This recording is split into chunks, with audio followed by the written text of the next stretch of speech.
Goeiedag en baie welkom by Maandag met Morney.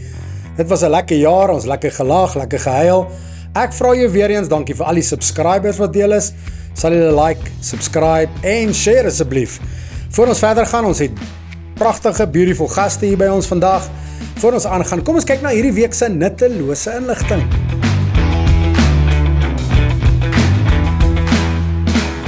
En nuttelose inligting vandag. Vandag is die 1 Desember. Dis nie so nuttelose inligting nie. Tyd vir costumes, tyd vir roomys, tyd vir son, tyd vir see, vir vakansie, lekker Christusfees vir julle almal. Dan ook hierdie ou in die jaar 1804, Napoleon kroon homself as emperor van Frankryk. Dan Dr. Christian Barnard in die jaar 1967, die heel eerste suksesvolle hartoortplanting. Geniet jou week. Baie welkom terug by Maandag met Morney, saam met my in die podcast ateljee. En dankie dat ons weer gaste hier kan hê. Dankie Nico, dankie Angelique dat julle hier is. So hierdie tweeetjies is hulle 'n paar jaar getroud. Nico, hoe lank is julle nou getroud? Ons is nou al 25 jaar getroud, Morney. 25 jaar, Angelique, hoe lank ken julle mekaar al? So 30 jaar al. So kom ons begin daar. Yes. Hulle het as tieners, het Angelique swanger geraak. Eintlik in haar graad 11 jaar en toe in haar matriekjaar het sy met haar pragtige maagie, het sy gaan, as swanger maagie, het sy gaan eksamens skryf. Yes, ja. So ek wil dadelik begin. Julle lewe het 'n half 'n curveball gekry. Ek is baie vroeg swanger. Baie 'n jong ouens stap uit 'n verhouding uit. Nico, ek met my hoed wat ek nie aan het nie, wil ek vir jou afhaal en vir jou sê geluk dat jy by jou vrou gebly staan het deur die moeilikste tyd. Hoe was julle belewenis toe julle uitvind sy swanger? Ek dink niemand sal snaaks omtrent dink as mens gaan sê kyk, dit was 'n skok geweest nie. Want jy sit in die begin van jou leeftyd, jy's nog tiener, jy weet nog nie wat jy behoorlik gaan doen met jou lewe vorentoe nie. Nou het jy hierdie groot besluit wat op jou hande sit.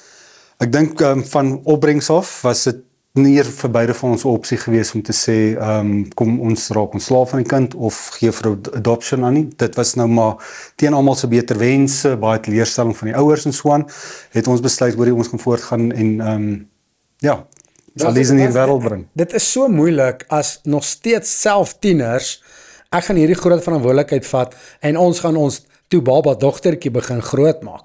En ek dink daar's klomp stemme wat daar was wat gesê het, hoorie, dink aborteer, dink aan adopt, en julle het net besluit, ons sal die bullet byt, want ons wil graag vir hierdie kind 'n lewe gee. En ek weet, Nico het jy toe al 'n werk gehad, ek dink jy was in jou vroeë 20's. Ek was nog besig te studeer op daai stadium, so ja. Wat het jy geswaat? Daai stadium het ek begin met elektriese ingenieurswese. Natuurlik met al die uitdagings was 'n bietjie moeilik om voor te gaan.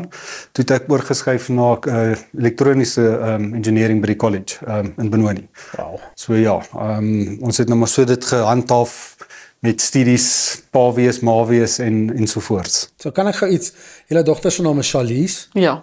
Sy is 'n wonderwerk. Yes. Boonbehalwe wat sy bereik het in haar lewe, ek dink sy is 'n jong dame wat die wêreld in die oë kan kyk. Ja. Sy Angelique, vertel jy, wat het sy toe besluit gaan sy maak met haar lewe? Wat het sy begin studeer? So Charlize is besig met haar zomerjaar as 'n dokter. So sy het baie hard geleer op skool en sy was universiteit toe en sy het haar eerste graad gekry in BSc, 'n BSc graad. En toe sy oorgegaan en medies studeer en sy maak nou klaar einde van die jaar. So sy is eintlik op soek na werk, maar sy wil baie graag spesialiseer om 'n ginekoloog te raak. So sy wil nog verder gaan. Ek moet julle baie geluk sê. Net om dit te hoor, Nico, weet ek jou beursie is baie dun.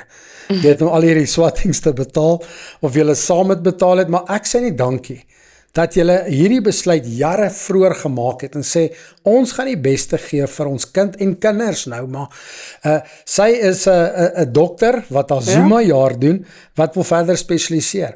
So ek wil net vir almal al buite hoop gee. Almal se storie stop nie die dag as jy uitvind jy swanger nie. Nee, Daar is definitief 'n lewe, en as die Here sy blou druk op dit sit, dan kan dit 'n suksesstorie wees. Ja. Ja, absoluut. Wat doen jy nou huidiglik, Angelique? Ek is 'n besigheidseienaar en 'n student. So ek is 'n slaapkonsultant. So ek maak kinders en babatjies slaap en dan doen ek CPR opleiding en ek doen plasings en ek's besig met my graad in Christelike berading op die oomblik. So Dink jy moet stadiger wees? Almal wat nou luister, is dit hierdie vrou klink bietjie besig. Mondvol. ja. Nico is hy bietjie 'n besige vrou, Ja, nee, aansienlik. maar dit level julle twee uit, nê? Tot 'n mate, ek dink al baie daar wat jy sal sien, jy weet, ek het my hoekie daar in die huis wat ek gaan wegkruip.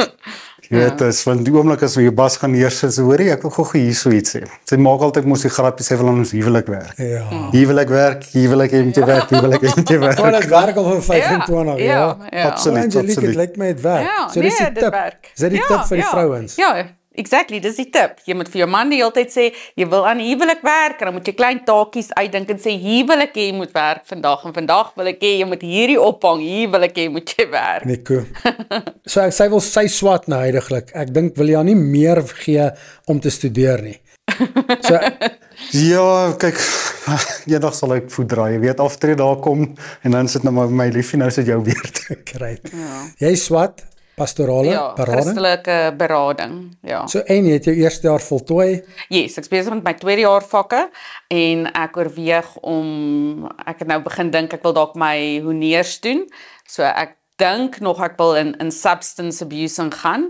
Maar ek sal maar sien. Dit is nog eers oor so 3-4 jaar wanneer ek dit moet doen. Baie interessant. En sterkte met jou swattings en as dit jou dankie. passie is, Yes. ek glo die Here wek jou op om dit te doen. Ja, ek doen definitief. Kom ons praat gou, want ek dink ons moet dalk 'n telefoonnommer hier los. Okay. Want ek dink baie Ja. ouers, mammas, miskien oumas sukkel om hulle kindertjies te laat slaap. Ja. Slaapterapie. Ja.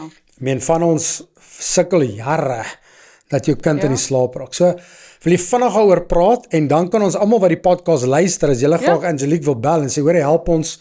Ons kind slaap nie, hierdie babietjie, het voel of hierdie kind altyd koliek het, selfs dissipline. Vertel ons klein bietjie meer van dit en dan kan ons 'n nommer los. Okay.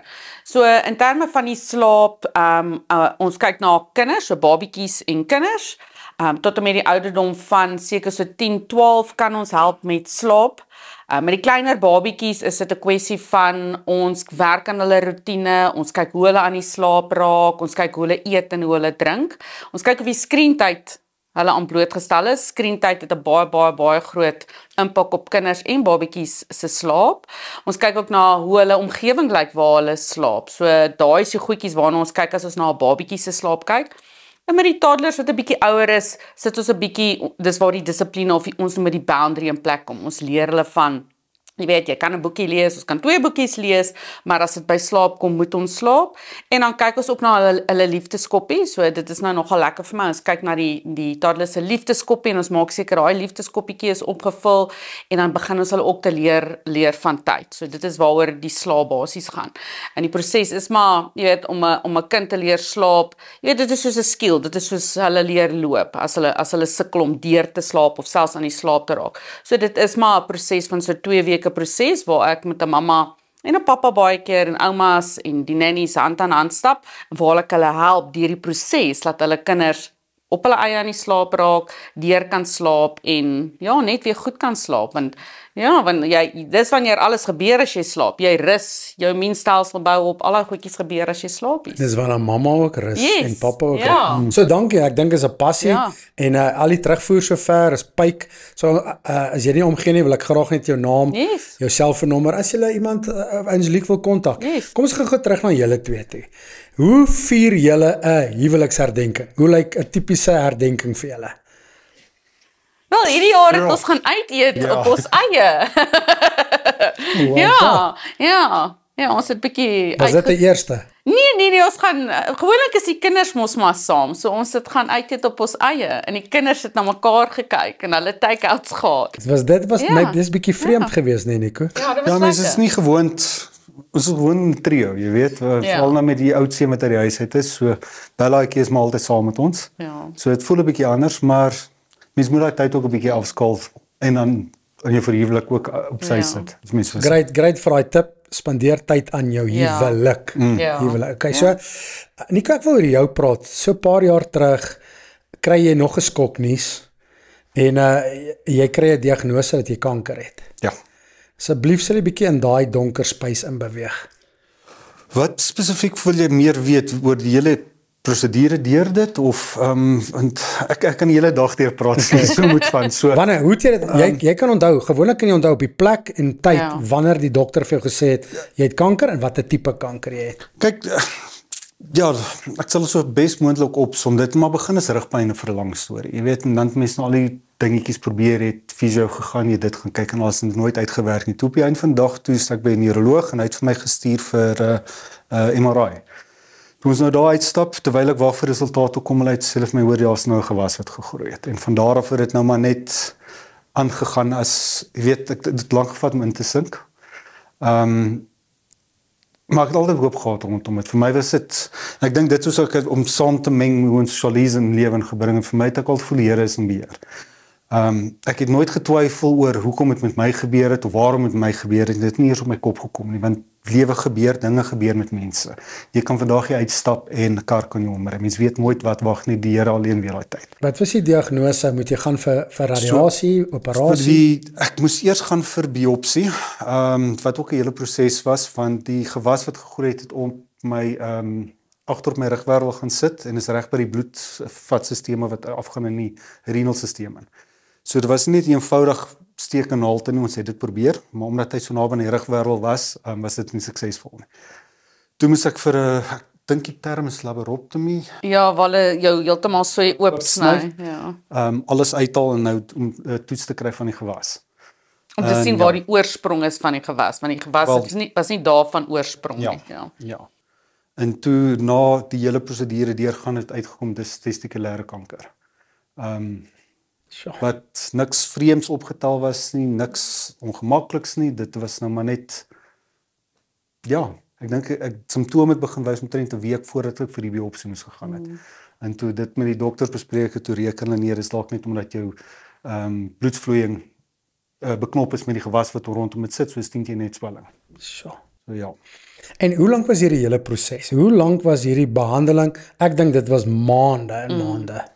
Oorspronklik behandeling sou 3 maande gewees het. So ek het vir die biopsie in September, Augustus einde Augustus, ja. En ek het met chemoterapie begin in Oktober. Dit sou 3 maande gewees het, einde Desember sou dit klaar gewees het, maar met die hoeveelheid, ek was op 'n baie aggressiewe behandeling gewees. So my bloedvlaktellings het geval. Ek kan nie onthou hoeveel bloedoortappings ons moes kry nie, en baie dankie vir die mense wat geskenk het. Ek kan nie onthou hoeveel wit selle wat hulle moes afgegee het vir my nie. Maar ja, ek het ek dink dit was einde Februarie 2023 of 2024 te klaar gemaak toe met behandeling en ek dink Maart maand ek gegaan vir die PET scan wat uiteindelik 'n indikasie was dat mense vol remissie is. Ja, dat dit besig is om te verdwyn, ja. Het jy baie gewig verloor in hierdie tydperk? Verskriklik. Op my piek was ek 102 kg, op my laagste punt was ek 72. So ek was 'n geraamte gewees van wat mens gehad het. Ek kan onthou, ons was eens oomblik daar in die hospitaal, ek en Liana. Ek het altyd die idee gekry jy het hoop. As ons met jou gepraat het, jou oë het altyd gewys, Here, ek vertrou nog steeds op U en in U. Absoluut. En ons het daar uitgestap en sê, Here, dankie vir die genesing wat U doen, maar hierdie is nie 'n man wat oorwin is nie.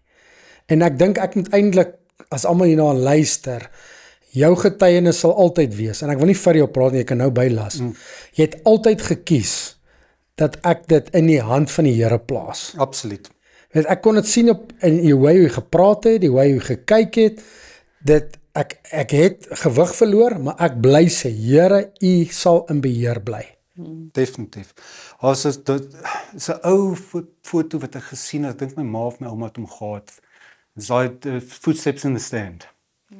Waar jy een voetspoor sien en die boodskap is, Here, ek het jou nie gelos nie, draai. Ekskuus, ek raak 'n bietjie emosioneel. Dit is so. Maar ja, ek dink daai term het al by my vasgesteek. Dit was altyd in die agterkant van my kop gewees, by daar wat mens donker is. Want jy gaan deur daai oomblikke wat vat my net asseblief, Here, ek kan nie meer met hierdie pyn nie. Dit raak baie. En ek weet hoekom jy emosioneel raak. Heidiglik, ek gaan nog 'n dag kom dat ek my pa ook hier gaan neersit. Hy's besig met sy kankerbehandeling nou. En die Here is so goed vir hom. Ja. Maar Nico, ek dink hy het dieselfde uitkyk. Hy sê, Here, en ek almal wat hierna luister, daar's baie keer net daai een voetspoor wat jy gaan sien. Ja. Dis wanneer die Here jou gaan dra. Ja. So ons is nooit in jou skoene gewees nie. Die kere wat jy die ergste pyn, wat gaan vir my vrou word, wat gaan vir my dogters word, hoe gaan hierdie uitspeel, hoe gaan dit lyk? Jy was nooit oorwin gewees nie. Jou gees was altyd op die plek van in oorwinning, alhoewel jou lyf gevoel het is defeated. So jy sê die woord remissie, Maart, wat 'n jaar 2024? Ja. Ja. Jy het die nuus gekry, remissie, in my terme is dit eintlik jy's genees. Ja. Jy's gesond. Nee, definitief. Kry. So gaan maar nog vir jou quarterly check-ups. Dit was oorspronklik elke 3 maande. Jy was elke 3 maande en nou hierdie jaar is dit elke 4 maande. Na 4 maande. Dis so Goeie nuus. Ja. Kry jy enige inspuitings, enige behandeling wat jy nog steeds gebruik? niks op hierdie stadium nie. So Al wat jy nou doen is jy werk in jou huwelik. Ja. daar's hy, exactly. daar's hy. 'n bietjie hier en 'n bietjie daar. En jy kyk van 'n vrou se kant af na jou man Ja. en jy sien jou dogters en jy sien jou man. Hoe hanteer jy iemand wat deur sulke siekte gaan? Hoe hanteer jy hom nie? Hoe hanteer jy jou eie emosies? Ja, weet jy, dit was maar 'n moeilike situasie, maar soos ek weet, as mense met my kom praat het en vir my gesê het, Jessie, jy lyk so positief daaroor of jy lyk okay daaroor, al wat ek kan sê is die Here het my gedra, want ek dink nie jy sou, as ek nie die Heilige Gees en die Here by my gehad het nie, sou ek nie daai paadjie so kon stap en kon man up of woman up en dit doen met 'n kom ons noem dit 'n straight face nie. Mense het jou hartseer dae gehad en jou moeilike dae gehad waar jy gesê het, Here, hoekom? Jy weet, hoekom moet dit nou met my gebeur? En soos ek sê, dit was net, ek het net my vertroue heeltemal op die Here gesit, want as ek myself daai hoekom moes vra, hoe gaan ek nou dit betaal, en hoe gaan ek na my kinders kyk, en hoe gaan ek nou 'n ander man kry op my ouderdom, dan sou ek nie daardeur kom nie. So, my fokus was regtig net, die Here is in beheer van die situasie, en as mense my gevra het ek gesê, die Here is in beheer van hierdie situasie, dit hang nie van my af nie. Hy sal die dokters gebruik om hom te herstel, en hoe moeilik dit was, want mense het mense up and down daar, waar mens verstaan nie, ons is maar mens, maar my fokuspunt was regtig net, ek moet op die Here fokus, want die Here gaan my hierdeur kry, en dis hoe ek daardeur gekom het.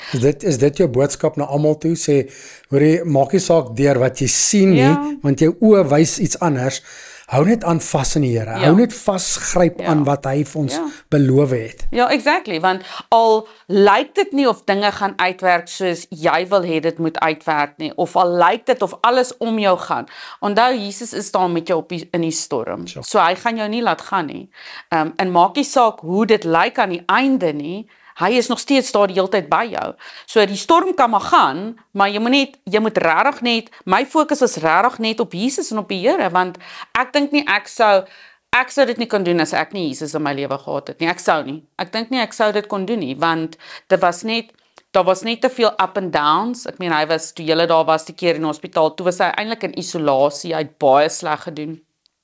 En daar was regtig tye waar mense gewonder het, wat gaan gebeur? En ek het net berusting gekry dat, maak saak wat gaan gebeur nie, Jesus is daar, en hy dra my hierdeur. En soos Nico sê, daai voetspore, waar jy dink jy's alleen, en ek het baie keer, jy voel alleen, jy weet, almal kan hulle opinie gee, of jy weet, hulle opinie gee of raad gee, maar jy voel alleen, en baie keer het dit vir my gevoel, ek loop maar die journey alleen, want almal gaan nie deur my journey nie, hulle weet nie waardeur ek gaan nie, maar ek was so gefokus op Jesus is daar, en maak nie saak wat gaan gebeur nie, Jesus gaan nog daar wees aan die einde, en hy sal my red. Dis 'n fantastiese lewensles. Ja. Hoe voel jy goed? Ja, nee. Jy lyk nogal netjies, nee. Ja. Mooi seun. Ja, nee, kyk, is maar net die ouderdom wat aangaan, maar anders is het nog goed, ja. Hoorie, so wat is in die toekoms vir julle as gesin? Nee, ek wil my swattings klaarmaak. Yes. Ja, ek wil graag my swattings klaarmaak. Baie huwelike saam vier? Ja. Julle girlies celebrate? Yes, ja. Bella deur skool kry, hopefully is sy ook 'n dokter of 'n prokureur of iets. Maar ja, ek wil deur my studies kom en ja. Dankie. Nader aan die Here beweeg. Ja, dis die belangrikste. Ja. Nico, dankie dat jy vulnerable was vandag. Dis 'n paar moeilike vrae, maar dit vat jou na 'n plek toe van ek het nog steeds hoop in die Here. Absoluut. En ek het ook maar 'n knop in die keel en ek dink baie mense as 'n mens hierdie storie hoor en die Here het vir ons weer deurgekom en het vir julle as gesin weer deurgekom en die Here gaan ons nooit begewe en ons nooit verlaat nie en veral nou dat ons in hierdie feesseisoen ingaan, dit gaan oor Christus. Hê mekaar lief, spandeer tyd met mekaar. Braai saam, kuier saam, eet saam, swem saam, probeer net by mekaar wees. Dankie dat julle hier twee was. Is daar enige finale woorde van julle kant af? Is julle sharp? Ag nee, kyk, as ek maar net die hele prentjie kan encompass, as mens so kan sê. Met Charlie se geboorte ook, jy weet wat vir my die aspek, Here, jou plan sal gaan. En ek dink my boodskap omtrent is baie stadium mag jy dalk nie weet hoekom nie, jy mag nie dalk weet waarom nie. Jy's as mens kan dit net nie verstaan nie, maar as jy na die resultate 'n paar jaar later kyk, dan kan jy sien wat die Here se plan met dit was. Dit het jou in 'n rigting gestuur, want ek kan nou as mens, as man hierso sit, as dit nie vir daai eerste kind van ons was nie, was ek nie vandag hier nie. Ek weet nie waar ek sou opgeëindig het nie, maar ek sou op heeltemal 'n baadjie gewees het. So ek dink mens moet oop wees. Jy gaan nie altyd die boodskap wees nie, maar as jy daai gevoel binne jou het, is die Here wat met jou praat. Dan weet jy, daar luister. Met almal sê altyd jy hoor nie die Here praat nie. Dit is nie altyd 'n fisiese stem in jou kop nie. Dis 'n gevoel wat jy voel binne jou is reg. Sit saam met dit en beweeg vorentoe, want gepaard saam met dit, ek was nog retrench geweest vroeër die jaar. O ja. Na die hele storie retrench weer eens, ek dink soos ek en Angelique ook omtrent gepraat het, daai stadium te boodskap gekry en sê oor hierdie plek is nie reg vir die waaiers nie. Maar jy wil nie luister nie want jy hou nou vas aan die geld en dit en dat en die klein goed. En weer eens vir my was daai stadium ek wou nie luister nie. Nou die Here het vir my maak gebeur. En hoe lank was jy sonder werk gewees? Ek was baie geseënd geweest. Ek was vir 'n maand en 'n half sonder werk geweest en fantastiese nuwe werk gekry wat die sielsgerus gee, die gemoed, al daai probleme wat die vorige maatskappy vir my gegee het. It's washed away. Dit is goeie nuus. So ja. Ek ben jy's 'n tamelike bloeheid boy van die Here. Hy hou nogal van jou. Ons is geseënd, ja. Of hy weet hy moet jou help want Angelique. Yes. Daar's groter dinge wat dalk wag wat ons nog nie weet nie. Ons luister maar nog hoop vir daai paadjie om duideliker gemaak. Ja. Julle is 'n awesome couple. Ek wens almal wil bietjie met julle braai en kuier want soos wat julle sien, so is hierdie mense. Liewe mense, lief vir die Here, lief vir kinders. Laat julle 'n fantastiese Desember seisoen hê. Dankie vir julle storie wat julle gedeel het. Ek weet ons kan nog baie kuier en baie goed praat, maar dankie dat julle like, dankie dat julle subscribe en dankie dat julle deel. Maandag met Corneille, sien julle volgende week. Goed gaan.